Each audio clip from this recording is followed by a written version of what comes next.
Hai, masih bersama saya, Mr. Z bicara. Tentu saja bicara tentang kebenaran, berdasarkan fakta, data, dan realita. Teman-teman, sidang gugatan cerai Baim Wong kepada Paula Verhoeven sudah memasuki babak akhir, tinggal menyisakan putusan yang kelak akan menjadi akhir dari perjalanan sidang. Teman-teman mungkin tahu ya bahwa perjalanan sidang ini begitu panjang, begitu melelahkan, begitu banyak menyita perhatian kita dan juga perhatian masyarakat banyak. Namun ada satu hal yang belum terpecahkan sampai saat ini, yaitu adanya dugaan, tudingan, atau tuduhan perselingkuhan yang dilontarkan oleh Baim Wong kepada Paula Verhoeven yang katanya berselingkuh dengan seorang pria yang bernama Niko Surya. Suka atau tidak, jelas itu menimbulkan tanda tanya. Benarkah Paula Verhoeven selingkuh? Benarkah tudingan, tuduhan Baim Wong dan pengacaranya sampai-sampai begitu tega menjatuhkan harkat dan martabat Paula Verhoeven? Begitu banyak pertanyaan yang mungkin Anda juga tanyakan, termasuk saya. Pangkal dari persoalan ini adalah tudingan adanya perselingkuhan. Dan Paula Verhoeven sudah menyatakan bahwa itu tidak benar.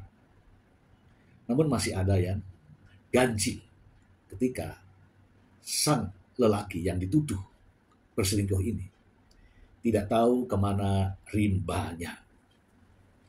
Oke teman-teman, sebentar lagi akan ada putusan dari pengadilan. Putusan dari pengadilan inilah yang akan mengakhiri perjalanan persidangan ini. Namun, di sisi lain, kita masih belum puas karena ketiadaan daripada Niko Surya. Bagaimana jika setelah putusan, dan putusan ini sudah dinyatakan sebagai mutlak yang harus dijalankan, namun tiba-tiba muncul sosok Niko Surya yang pada akhirnya mengatakan yang sebaliknya.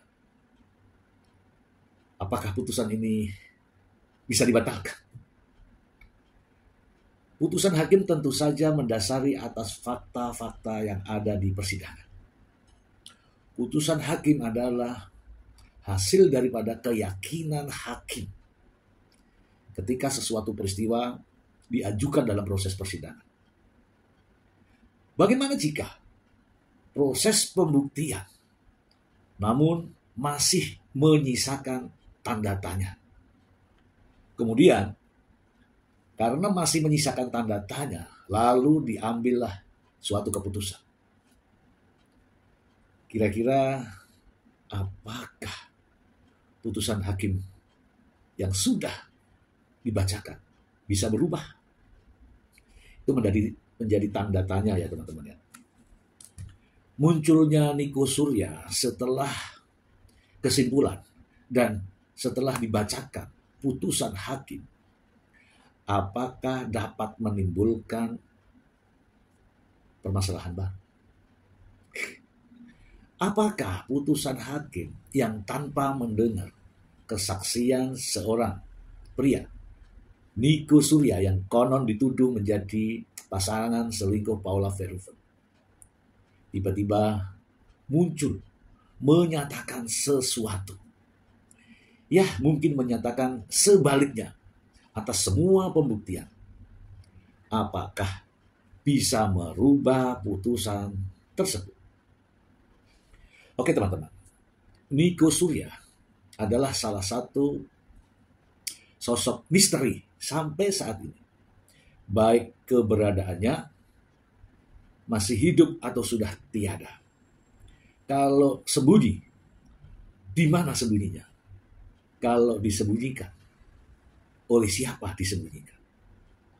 Lantas, tujuannya apa? Sampai-sampai Niko Surya sembunyi, bahkan disembunyikan.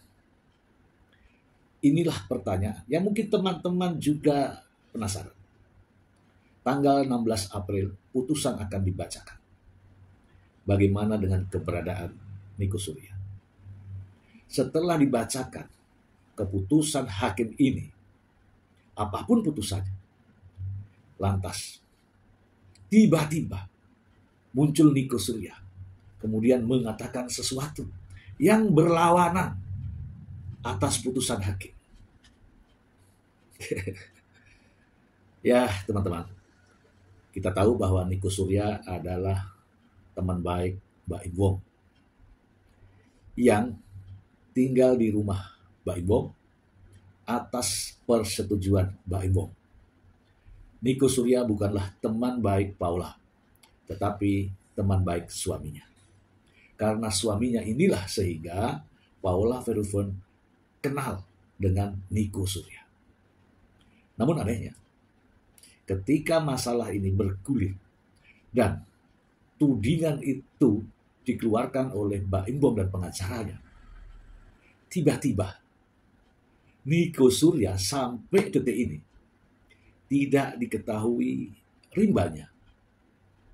Sementara publik berharap mendengarkan langsung dari seorang pria yang bernama Niko Surya ini untuk mendengarkan benar atau tidak tudingan sang pengacara maupun Mbak Im Wong. Akan mengherankan jika nanti tiba-tiba muncul seorang Niko Surya, entah datang dari mana, tiba-tiba berada di samping Mbak Im Wong, kemudian menyatakan sesuatu yang mungkin berlawanan dengan putusan. Atau tiba-tiba muncul berada di pihak Paula Verhoeven, kemudian menyatakan bahwa pernyataannya bertentangan dengan kesimpulan dari para hakim. Nah, teman-teman, inilah masalahnya. Ketika kita semua tidak tahu keberadaan daripada Niko Surya, bahkan media sosial manapun tidak menemukan keberadaan Niko Surya. Para wartawan, para awak media pun tidak pernah menanyakan hal ini kepada Mbak Im Wong. Tidak pernah menanyakan hal ini kepada sang pengacara, Fahmi Bahmid. Nah, mungkin muncul pertanyaan di kalangan awak media, di kalangan para wartawan, di kalangan masyarakat, para netizen. Di manakah Niko Surya? Atau dikemanakan Niko Surya? Atau sembunyi di mana Niko Surya? Sampai detik ini tidak tahu. Mungkin suatu saat akan ada sayembara demi kebenaran, demi kebenaran yang hakiki, demi pembuktian. Karena seorang Paula Verhoeven sampai saat ini menjadi jatuh bangun, begitu direndahkan harkat dan martabatnya karena ketidakpastian adanya Niko Surya. Jika saja Niko Surya muncul dan mengatakan bahwa tuduhan Mbak Im Wong tidak benar, mungkin akan menjadi kalimat yang melegakan bagi Paula Verhoeven. Atau katakanlah Niko Surya muncul kemudian mengatakan bahwa apa yang dinyatakan oleh Mbak Im Wong ini benar, maka publik, masyarakat, para netizen akan mengatakan, oh ternyata itu yang terjadi. Namun demikian, sampai detik ini, sampai konten ini ditayangkan, belum pernah terlihat batang hidung dari seorang pria yang bernama Niko Surya, yang sejatinya adalah sahabat atau teman baik Mbak Im Wong, yang pernah kerja bareng, ya, ada di YouTube Mbak Im Wong.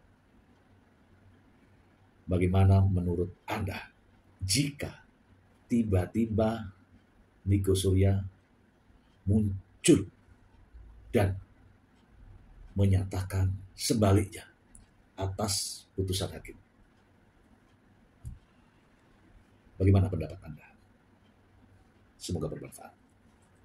Terima kasih. Bye.